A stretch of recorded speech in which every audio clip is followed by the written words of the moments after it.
How to turn off targeted ads on Google Play Store. Hello everyone, this is Max. Welcome back to another tutorial video. So let's start without wasting any time. Also make sure to watch this video till the end. First of all, open up Play Store.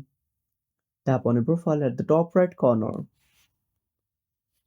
Now once you tap on it, a menu page will drop down.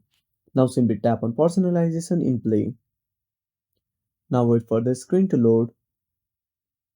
Now tap on Play personalization and history.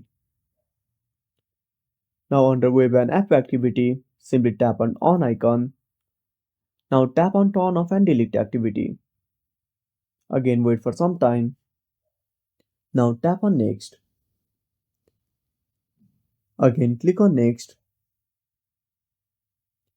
Now tap on delete.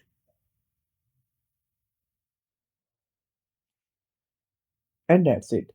Thanks for watching. Make sure to subscribe our channel and hit the bell icon. See you in the next video.